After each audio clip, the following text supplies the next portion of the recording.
Okay, so Animal Crossing New Horizons just got a Switch 2 edition that dropped on January 15th.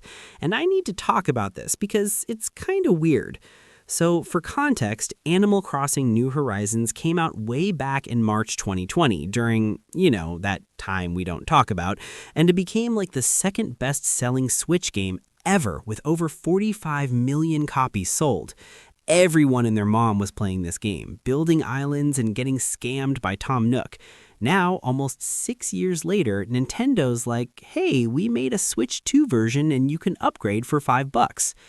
But here's the thing, they also dropped a massive free 3.0 update on the same day that adds a resort hotel and a bunch of new features, and honestly, the free update is way more exciting than the paid upgrade.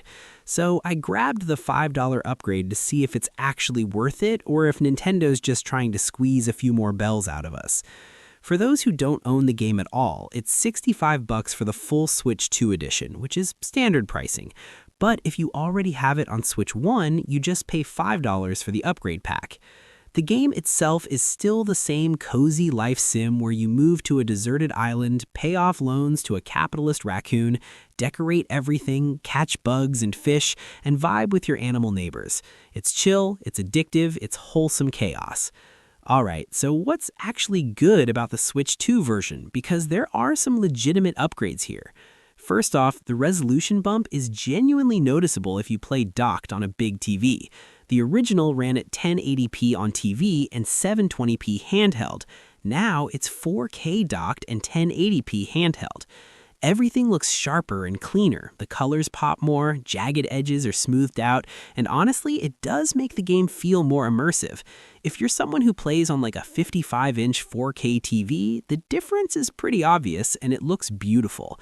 Loading times are also faster, which is nice because the original had some sluggish load screens when visiting other islands or entering buildings. Not game-changing, but definitely appreciated. The mouse controls are actually pretty cool if you're into decorating or making custom designs.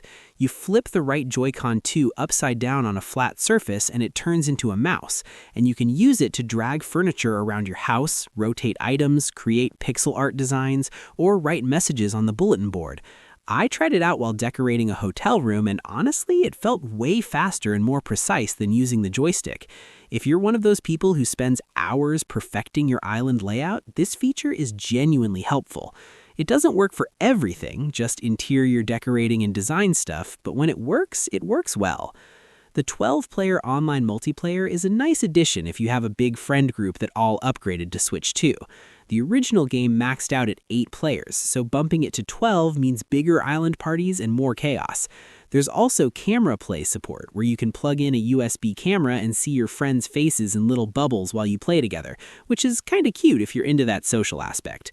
The free 3.0 update is where the real value is, though, and everyone gets this regardless of whether you pay for the upgrade. There's a whole resort hotel that appears on your pier run by Cappen's family, and you decorate themed guest rooms for tourists who visit your island. You earn hotel tickets by completing room designs and fulfilling crafting requests, and you can spend those tickets at the souvenir shop for exclusive furniture, including playable retro Nintendo consoles, which is honestly sick. There's also Slumber Island, which is basically creative mode, where you and up to 11 friends can build a custom island from scratch with all your unlocked items. Choose the weather and time of day, terraform it however you want, and it's all separate from your main island so you can experiment without consequences. They added Zelda and Splatoon crossover villagers that you can get with Amiibo. Mr. Rossetti returns with a cleanup service to clear specific areas of your island, and there's a bunch of quality of life improvements, like being able to sell more items in the Dropbox, and Pascal always giving you pearls now. The hotel content alone is really fun and adds a new gameplay loop that feels fresh. But okay, let's talk about the problems, because this upgrade is kinda underwhelming for $5. The biggest issue is that the frame rate is still locked at 30 FPS. Every other Nintendo Switch 2 edition game got a frame rate boost to 60, but Animal Crossing is still chugging along at 30, and honestly, it feels sluggish and dated compared to modern cozy games. I get that the animations are tied to 30 frames, but they're charging money for this upgrade. They could have put in the effort to unlock it. Walking around the island feels like a slideshow, and it's genuinely the most outdated thing about the game. The megaphone feature is honestly kind of a gimmick.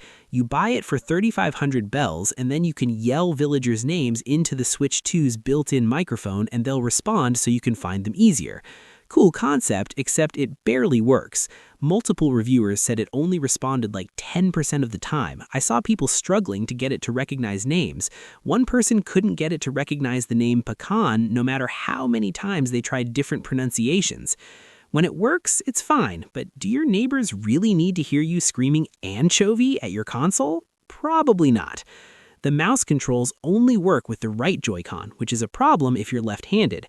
The left Joy-Con has a mouse sensor too, but the game doesn't let you use it, so if you're left-handed, you're just out of luck, which is pretty ridiculous. Also, the mouse controls only work for specific things. You can't use them to navigate menus or select items in the build menu. You have to keep swapping back and forth between mouse mode and regular controls, which gets annoying fast. Some people are also questioning if it's actually running at 4K because there's still a lot of aliasing and jagged edges even on big OLED TVs. Could be checkerboard 4K or dynamic resolution, but either way, it doesn't look as crisp as you'd expect from native 4K. The fact that this is a paid upgrade at all is kind of annoying when other games on Switch 2 offer free upgrades and when you consider that most of the exciting new content is in the free update anyway. $5 isn't a huge amount, but it feels like they're charging you for visual improvements that should honestly just be standard when you play a Switch game on Switch 2. So, fun or refund? Is the $5 upgrade worth it for Animal Crossing New Horizons on Switch 2? Honestly, it depends on how you play. If you play docked on a big 4K TV regularly and you're really into decorating and custom designs, then yeah, the visual upgrade and mouse controls are probably worth $5. The game does look noticeably better at 4K, and the mouse controls genuinely speed up interior decorating if that's your thing. If you also have a big friend group that all upgraded to Switch 2 and you want to do 12-player sessions, then that's another reason to grab it. But if you play mostly handheld or you don't care that much about visual fidelity, or you're left-handed and can't even use the mouse controls properly, then honestly just skip the upgrade and enjoy the free 3.0 update, which is genuinely great. The hotel content and slumber islands and quality of life improvements are all free, and that's where the real meat of this update is. The paid Switch 2 stuff is nice to have, but it's not essential. The megaphone is a gimmick that barely works, the frame rate is still 30, which is honestly embarrassing, and $5 for a resolution bump and some niche features feels like Nintendo nickel and diming us when they could have just made this a free enhancement. For new players who never played Animal Crossing, the full $65 package is absolutely worth it, because the base game is still incredible and you're getting all the updates and DLC and improvements in one package. But for existing players, the upgrade is a maybe. If you have a Switch 2 and a 4K TV and you love this game, then sure, grab it. If not, you're honestly not missing much. I'm giving this a very conditional fun. Like, it's fun if you meet the specific criteria, but most people can probably save their $5 and just enjoy the free update, which is genuinely great. The real winner here is the 3.0 update. That's where Nintendo actually delivered.